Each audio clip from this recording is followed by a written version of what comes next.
Welcome to yet another YouTube video here on this channel. We are back with part 3 of the Ultimate Note-Taking App series, and we have a few note-taking apps left. If you haven't watched part 1 or 2, I will leave a link to those down below so you can check those out, and then you will figure out why these different note-taking apps are placed in different tiers. But we are starting this part 3 off with Milanote. And Milanote is a highly visual application. I would say that people working in creative fields is who this application is for, mainly because how well it performs with files, and then especially like Adobe Creative Cloud files, which I know that a lot of people use. So, for example, if you use Illustrator files, you will actually get a preview of them, just like you would if you were to use a PDF, for example, in many other applications. So I like it for that specific purpose.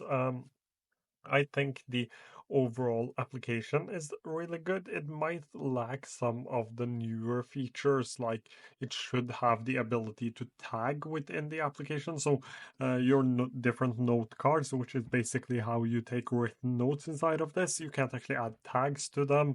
There are like small issues like that.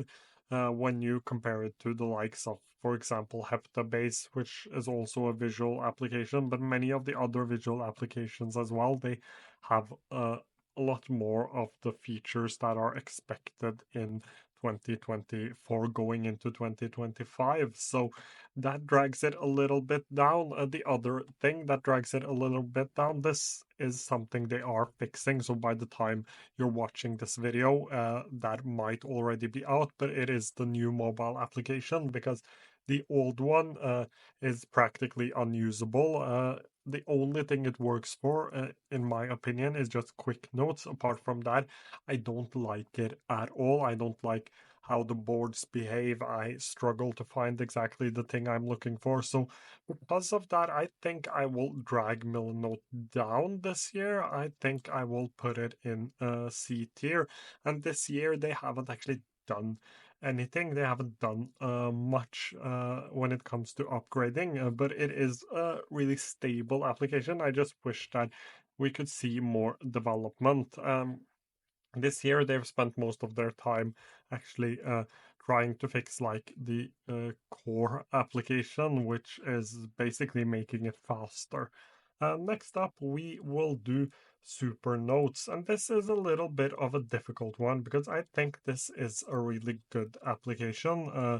I think it is one of the most underrated applications. This is note cards, and as like a pure note-taking app, I think it would rank up in S tier if we were just to see, if we were just to look at like how good is this at taking notes and connecting notes together. If we just looked at that and the design for that, it would probably be S tier. Where it lacks a little bit is like all of these applications may have additional features, for example, like reflect with the AI.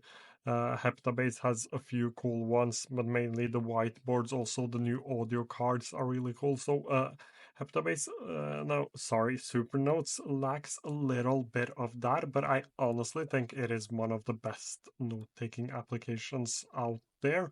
I am currently using this myself, so I will put it in A tier. I think uh, it is the best out of the A tier applications. I love the cards. I love the design of the application, and I love the fact that it is a note taker and it is not trying to be anything else. But like many of these other applications have better task management and just feel better if you're going to do multiple different things inside of your note taking app. That is why I am putting this in A tier. But I think it could easily become an S tier application. I really love it. It is also super fast, which is great.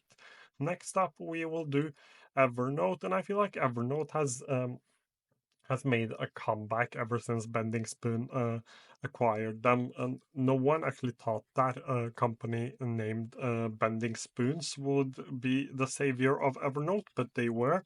And a lot of the new features I really like. I like the implementation of AI. I think that is really important. I still think that a few things lacks, like the ability to chat with your notes would be great. I think that is coming. I still think that Evernote uh, Evernote has some way to go before it is at the level of things like Obsidian, things like Heptabase, things like Reflect and Craft. And I think that it lacks a little bit, not much, and I think that it next year it will probably be an S tier application, but I am currently putting it at A tier. But I would say that it is probably this would be the right place to put it, but I'm not doing that for this video, so we are going to give it an A tier. Next up, we are going to do Microsoft Loop. This is a little bit of a like difficult one because this is an application I use heavily at work, but I wouldn't recommend anyone use it unless you are stuck in the Microsoft ecosystem because when it comes to the Microsoft ecosystem and the 365 ecosystem, I think there is no better application, and I don't think that Microsoft could have implemented something like this any better than they've done. The issues I have with this is like the databases. I have one database with like 40, 50 entries, and it is so slow to the point where it is almost unusable. So that is one of the main issues I have with the application, and I may be a little too angry because it makes my work take a lot longer than it should. So that is the first point. The second point is that uh, I struggle, and I think Microsoft does this as well, struggle to figure out how this is supposed to fit in. Like, they hyped it up, then they released Microsoft Copilot, and now almost no one is talking about Microsoft Loop. It is all about how can we get Copilot to work within Loop, and I still think this lacks a lot to be at the level of the other like note-taking applications. But if you are in the Microsoft ecosystem and you rely heavily on the Microsoft ecosystem, I don't think is a better choice. But like just as Microsoft Loop without all of the ecosystem things, I think this is no better than Mem and Lazy. I think it has a lot of bugs, and just the fact that your databases get so slow so quickly when the whole like selling point of an application like this is databases. I I'm not a really big fan of this, even though I use it every day at work, and I even recommended it at work because I think it is good within the 365 ecosystem. Roam research is one that has been around for a long time. So all this backlinking ideas and linked note taking and just linking all of your notes together actually came from Rome. And back when Rome first came, it was revolutionary, it was amazing. But nowadays, I think it lacks a lot of the features you would expect in a modern note taking app.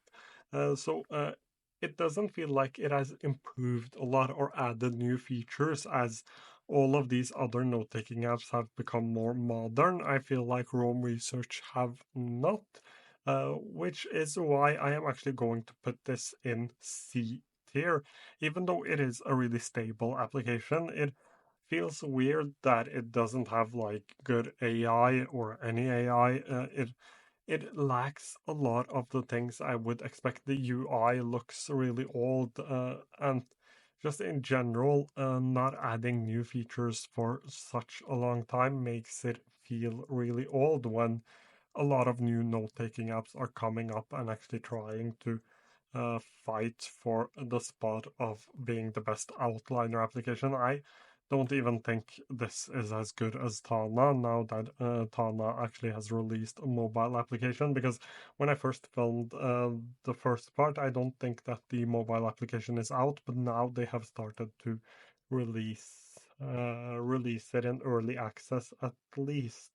Next up, we have Xtiles, and I feel like Xtiles is a little bit of a difficult application because this is basically Notion just with a more visual bend towards it.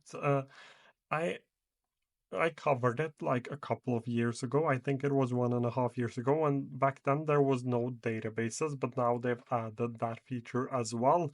I like it. I like the task management, but I think and I also like the visual aspect, but I mainly like the task management aspect of it. But it feels much more like a project management tool.